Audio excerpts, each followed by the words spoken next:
please subscribe and don't forget to press the bell icon to get notified whenever we upload a new video.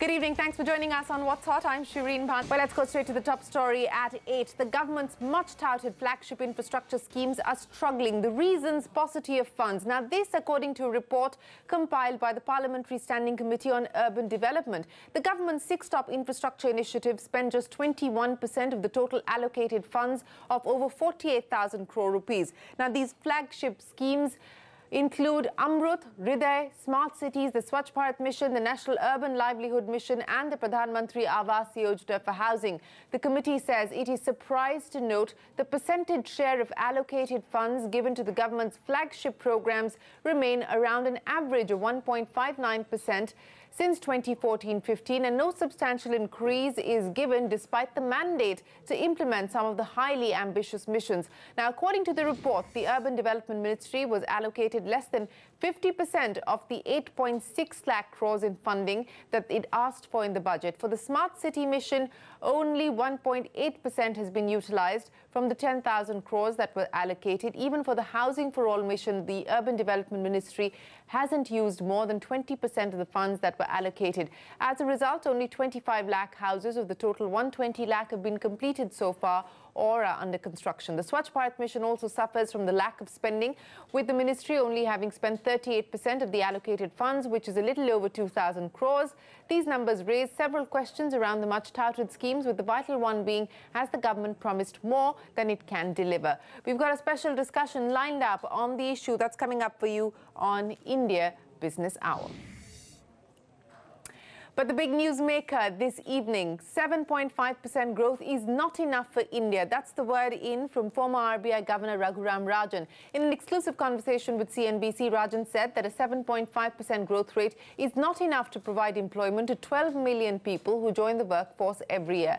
This word of caution from Rajan follows Nobel laureate and renowned economist Paul Krugman's warning at the Rising India Summit. Remember, Krugman had said, and I quote, India's lack in the manufacturing sector could work against it as it doesn't have the jobs essential to sustain the projected growth in demography. You have to find jobs for people, end of quote. Now, coming back to Rajan, he went on to add that India can achieve double-digit growth rate only if it accelerates the reforms process. However, he believes that in the run-up to the 2019 Lok Sabha elections, the government may shelve some key reforms. Market action today, an extremely volatile day of trade on the Lal Street, but in the end, the bulls did manage to come out slightly on top, ending the market's 5-day losing spree.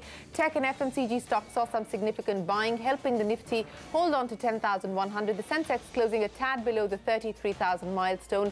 Mid-caps more or less mirrored the benchmark indices. The banks, however, have had another tough day. The Nifty Bank Index closing 0.3% in the red. But more newsmakers tonight. Infosys chief Nandan Nilekani believes that reasons to have nationalized banks have now been reduced. In a conversation with Ritu Singh, Nilekani also said that he expects PSU banks will end up eroding another 20% of their market share over the next 5 years. Now, Kotak Mahindra Bank's chief Uday Kotak has similar views on the issue of market share in the banking sector. However, he doesn't expect privatization of public sector lenders, but believes that going ahead, there will be consolidation of PSU banks. Take a look. Mr. Kotak also made a statement about private banks growing their share from 30% currently to 50% in the next 5 years. I wanted to ask you this, because you also opined about how it's time to privatize the public sector banks. Will it be at the cost of these public sector banks, because you think now the only way out of the current mess is to privatize them or perhaps to consolidate them?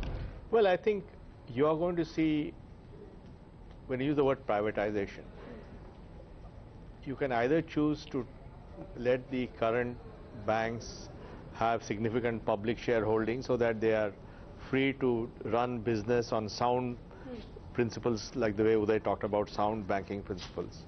Or you can continue with the current situation where it's a kind of a creeping privatization. So when, historically the market share of public sector banks was getting eroded at the rate of 1% a year. But going by Uday's statement, he's saying it's going to go from 70 to 50 in 5 years. That's 20% in 5 years, is 4% a year. Yeah. In other words, he's predicting the quadrupling of the erosion of share. So in 10 years, where will it be? it will be 10%. So the government should capitalize on this. You don't want, like what happened in the telephone industry, right? You had only one telephone company, which was the BSNL MTNL combination. But today, you know, they're not anywhere because it's dominated by the big four. The same thing is happening in airlines. So if you don't privatize in time, then you have this creeping privatization where that government asset over time erodes in value. So my point is that, and technology makes it even more difficult for a PSU bank to respond, because technological change is going to be very fast moving. Even for a private bank, it's often tough to keep pace. So given all that, and given the fact that technology now enables you to reach millions of a billion customers thanks to Aadhaar and all that, the original reason, which was to give loans to smaller people, will happen anyway. So the reasons for nationalizations have reduced, and therefore... You know, so if the government were to follow the privatization route, when you're talking about private banks having 50% share in the next 5 years, will a lot of that be coming from the current public sector? I'm assuming organic. I'm not assuming inorganic from public sector to private sector. What I'm also assuming is that we will have fewer public sector banks, and there may be consolidation between public sector banks. But that does not mean that they become private banks. Well, the story that we are breaking at this hour, CNBC TV 18 learns that the lenders of SR Steel will meet tomorrow. New Metal and ArcelorMittal are likely to be given a chance to rebid for SR Steel. Ritu joins us now with more details. Ritu, what are you picking up? We understand that the Committee of Creditors will meet tomorrow. There's been a lot of speculation on whether New Metal and ArcelorMittal will be allowed, in fact, to go forward with their bids, or will they be disqualified? What are you hearing? Well, Shireen, the final call on the eligibility of both the bids has to be taken by the Committee of Creditors as per protocol. So that will be done in tomorrow's meeting. But the consensus among bankers, from what their conversations with the resolution professional have been, has come to this, that the eligibility of New Metal and, ArcelorMittal can be reconsidered, because the eligibility is tested on the date of the submission of the bid, which in this case was Feb 12th. And the reasons why the two bids were disqualified could be rectified in the second round of bidding, and therefore the view is that it would be looked upon favorably by the Committee of Creditors if they were to invite rebids for the asset before that 270-day deadline ended, which is towards the end of April. So they do have a month's time to consider these bids again. They also have the, they've already shown the data room, and, a lot of discussions and due diligence have happened with all of the other players also that had submitted expressions of interest for SR Steel. And therefore, they're hoping that the process will be closed relatively fast. Now, the important point is both New Metal and ArcelorMittal will be allowed to rebid. Why? First, the likelihood is that they may drop Revan Roya altogether from the consortium, who is the son of SR Steel's promoter, Ravi Roya, thereby making them eligible to be rebid. That is one case. The second is ArcelorMittal. Now, a lot of conversation was going on about, them being a promoter in Uttam Galva and, in another defaulting company called KSS Petron. But as per the bankers, they had sole stake in both of these companies as of Feb 12th, but still they were disqualified on technical grounds, which is because, in the SEBI records as of 12th of February, they were still seen as promoters of Uttam Galva, thereby disqualifying them on technical grounds. And this, they say, can be rectified in the second round of bidding. The other advantage, of course, is given that there have been very competitive bids from the two of them, inviting other players that had submitted EOIs, including Vedanta, Tata Steel, Nippon, SAIL, will make the bids even more competitive, perhaps fetch the bankers an even higher price, because remember, the claims against SR Steel are very, very high. We're talking about over 50,000 crore rupees. So this rebidding could actually be, a boon in disguise for bankers. All right, Ritu, we'll have to wait for further developments on this story as the Committee of Creditors meets tomorrow, and you'll be on top of that. Thanks very much for joining us with that. Now, the informal gathering of trade ministers for a mini-ministerial on the future of the World Trade Organization concluded in the capital today. The meeting was convened in the backdrop of US President Donald Trump terming the Geneva-headquartered multilateral trade watchdog as a catastrophe and imposing tariffs on steel and aluminum at rates several times higher than the WTO commitments. While participating countries, including the US, affirmed their support to a rule-based global trading system, the meeting did not break the impasse on several trade issues, including the stalemate on the Doha development agenda. The action now shifts to Paris, where several trade ministers will meet on the sidelines of the OECD meeting in May this year. Take a look. I'm very concerned, and I think the institution itself could say the same, because these measures, for whatever reason, they have a very real potential for escalation because of the possibility of responses from other partners with trade restrictive measures as well. And that, I think, is something we should avoid. We have to proceed very carefully and try to work within the framework of the WTO, because I think that's the only way that we can avoid a very disruptive and unpredictable scenario in global trade. This is something which is, really speaking, unilateral action on the part of USA, and therefore this action will be obviously, any trade-related action is subjected to scrutiny, whether it is US WTO compatible or not. Among the importers of steel and US into US, India would be probably below number 9 or 10. So we are not the largest exporter, but still what we are affected, we are definitely will take it up with United States, with whom we have a huge trade surplus and we have a very good political relationship. We'll take up this matter with them bilaterally. Well, no breakthrough in the WTO meeting and no breakthrough in Parliament either. The inaction continues. We remain to see Parliament being paralysed for the 12th day in a row, both houses being adjourned without transacting any business. The Telugu Desam party, which is demanding a special status for Andhra Pradesh, continue to raise slogans. However, the no-confidence notices by the Telugu Desam and the YSR Congress could not be taken up today as well. Members of Parliament from the AIADMK also continued their protest, demanding that the government set up a Kaveri Water Management Board. Meanwhile, External Affairs Minister Sushma Swaraj has confirmed that 39 Indians who were abducted in Iraq in 2014 have been killed. These Indians were citizens abducted from Mosul in Iraq and killed by terror outfit ISIS. They were taken hostage when ISIS captured the Mosul city. Remember, they were working as construction workers in Iraq, and they're from Punjab, Bihar, Himachal Pradesh and Bengal. Sushma Swaraj told the Parliament that the DNA of missing Indians had matched the remains found underneath a mass grave. आज मेरे पास दोनों बातों के पक्के सबूत हैं। पहला कि हरजीत मसीह की कहानी सच्ची नहीं थी, और दूसरा, भारी मन से कह रही हूँ, वो लोग मार दिए गए हैं। तो जो मास ग्रेव्स थी, वो एक मॉर्चुरी फाउंडेशन, महामार्टियस फाउंडेशन है, जिसका विश्लेषण वो मास ग्रेव्स का कर रही थी। तो हमने उनको संपर्क किया था और कहा था कि आप हमारे लोग इसमें ढूंढ दो।